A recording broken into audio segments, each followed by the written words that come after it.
and probably most importantly, my wife, Lisa, and my daughter, Kaylee. You know, without you guys, I probably would not have got this far. Oh, guys, I wasn't gonna do this. What's up, everybody? My name's Eric, and I'm an alcoholic. Come on.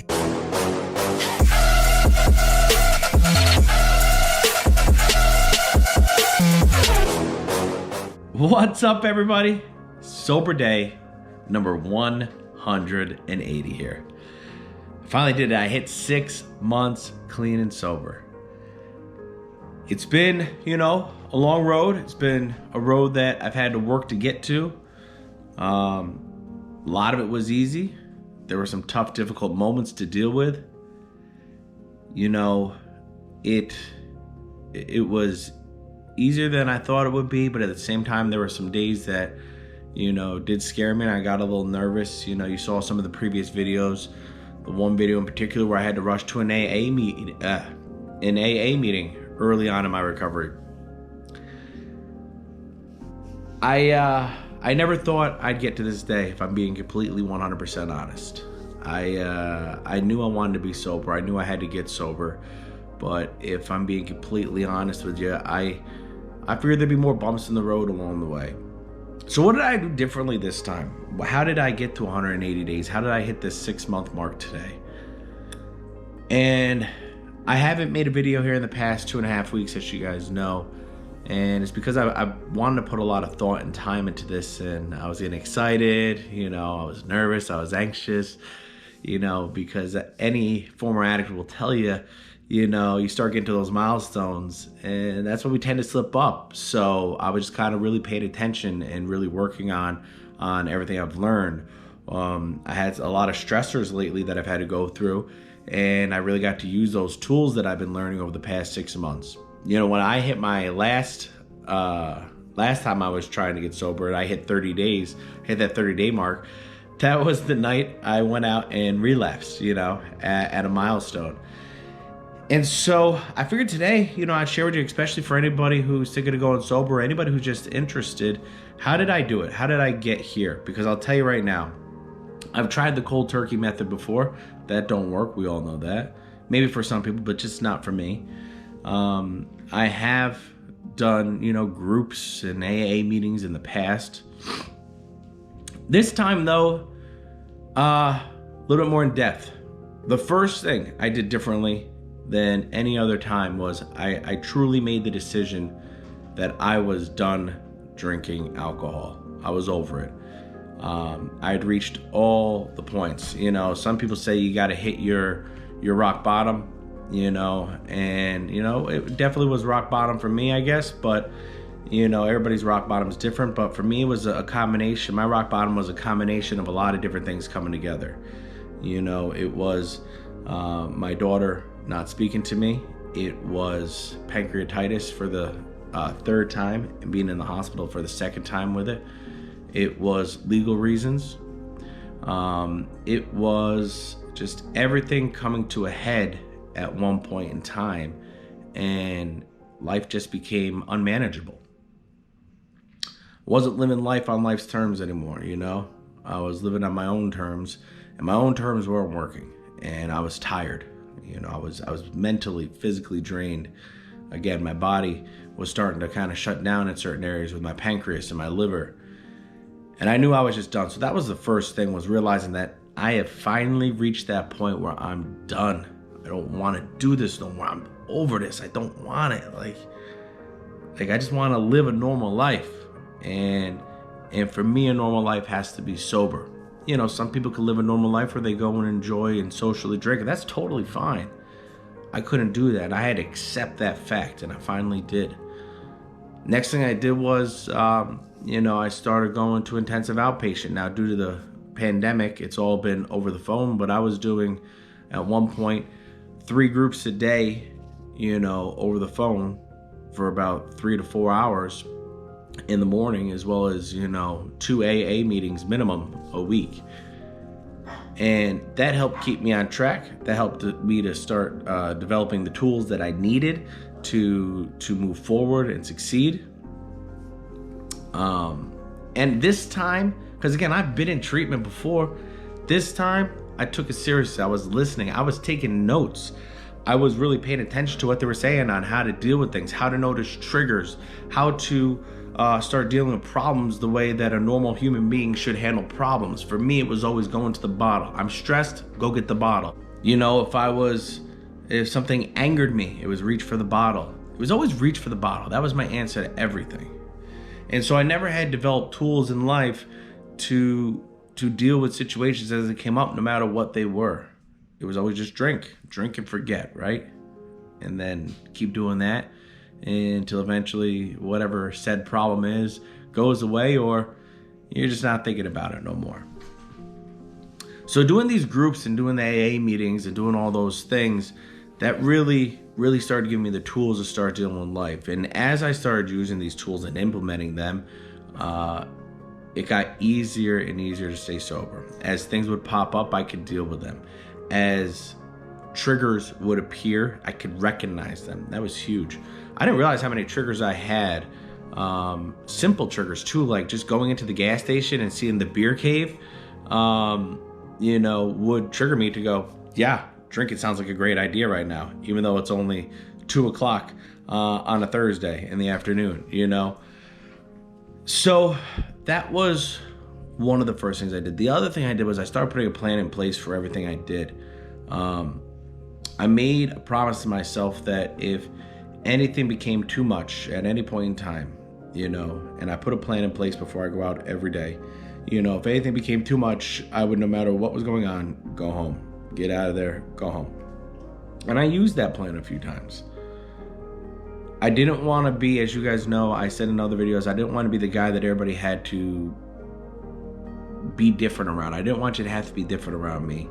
Being a DJ, I got to be around alcohol all the time if I want to stay in my career. And that was very important to me when I went sober, was being able to get to a place where I could keep doing what I love to do, and that's DJing and playing music.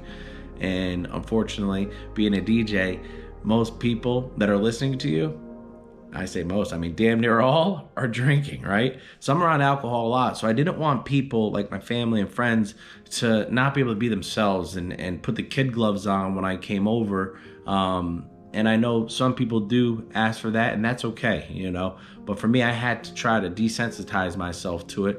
And that was a big goal and focus overall this time, was desensitizing, you know what I'm trying to say, myself to being around alcohol and people that are drinking, and learning how to have fun again while I'm sober. Because again, so much of my life was fun. To get to fun, you had to have alcohol. Once you have the alcohol, you'll get to have fun. And I had to make that change and mindset. My mindset had to change to kind of get there. Other things I've done behind the scenes, I've stayed more active. For those that know me personally, you guys know I went and worked at my cousin's car dealership, because even though my DJ company was still making money and bringing in funds throughout the year, even at the tail end of the pandemic last year, I shouldn't say tail end of the pandemic, but tail end of last year, while the pandemic was still going on, I would have had a lot of free time in my hands. And free time for me is dangerous. Free time for me means I'm bored, and boredom was a huge trigger, I found out. So I stayed active. I went to work for my cousin, humbled myself a little bit. And, I'm at the car dealership selling cars. And another thing was to even double down on my time. As you guys know, that's how this YouTube channel started, staying busy and active with this. Then I started live streaming on Twitch a couple months ago, very actively, and gotten into the Twitch community. And by the way, any of my Twitch community people that are here, I thank you guys from the bottom of my heart, because believe it or not, unbeknownst to you guys were helping keeping me sober by supporting me on Twitch and listen to me DJ, and let me just be me and have some fun and roll with me every day. So those are some of the things I did behind the scenes. Some of these things I may have mentioned before. Some maybe I kind of kept to myself. But the biggest thing that kept me sober was the love and support of my family. So first of all, I want to thank all of my family. That includes my parents, brothers, sisters, even my family down in Texas, everybody was there. But very, very, and probably most importantly, my wife, Lisa, and my daughter, Kaylee. You know, without you guys, I probably would not have got this far. Oh God, I said I wasn't gonna do this, but I definitely wouldn't have gotten this far and wouldn't be able to see a clear picture and clear path to living my life like this. You know, the love and support that Lisa and Kaylee have given to me and never left my side through all of it, you know. That's just unmeasurable. And you know, my wife and daughter should have left a long time ago. And I don't think anybody would have blamed them. As a matter of fact, I think, you know, some of my friends and family may have even, you know, told them they should run. That's how bad off I got it towards the end there. And I wouldn't have blamed them for going to help. I don't know if the roles were reversed, if I could have stuck around that long. God dang it. I can edit this out, right? I don't know if I would have stuck around. I would like to think I would have, but I'm just being honest. Like, I mean, I put them through so much, and they never left my side, you know. Going to jail, when I went to jail in 2018, a lot of people don't know they had to move, and they do that themselves. You know, at the time my daughter was 16, my wife, we had the animals and everything, and my wife and daughter had to pack up an entire house, you know, by themselves and humble themselves because they wanted to stick by me still and go stay at my father-in-law's house. And even the selfishness in me at that point was still, you know, while my wife and daughter were struggling, be like, yo, can I get some commissary money? And boy, I can't believe my wife still took my phone calls every day from there. But I could not have done it without them. You know, if they would have left, who knows where I'd be, you know. Thank God they stuck around because, you know, without my wife and kid, I might not have had anything left to you know, fight for and really work through this progress. I'll go ahead and end with this, guys. Like I said, it's 108 days. It feels good. These are tears of joy, not sadness, you know. I love all you guys. Thank you all for supporting me on this journey. Lisa, Kaylee, I love you guys. Thank you for sticking with me. To the rest of my family and friends. Jay, you've been there. You know, my best friend Jay, he's been there the entire time. He's had so many heart-to-hearts. He's probably right now, if he's watching this video, going to be sitting there saying, I told you all this stuff, Eric. I told you all this. But thank you. Thank you to everyone. Thank you for not giving up on me. Thank you for believing in me. I'm going to continue to try to keep moving forward and not let nothing get in the way. You know, everything's going so good now. Life is so good now. If you're somebody who's thinking about getting sober, I'm telling you, there's a light at the end of the tunnel. It gets better. And when you want to reach for that bottle, when you want to relapse, you know, I just say, just think of the good going on at the moment in your life, because the good will stick around there, but the bad will creep up on you quick. You know, if you just stay sober and get through it, the good will stick around. But that bad doesn't like to stick around when you're doing good. You know what I mean? But that bad will creep up on you and come in and try to mess up your life. So with that, guys, we're at 180 days. I love y'all. Thank you so much. If you guys like this video, please hit that like button. If you haven't yet, please subscribe, and I'll see you guys soon.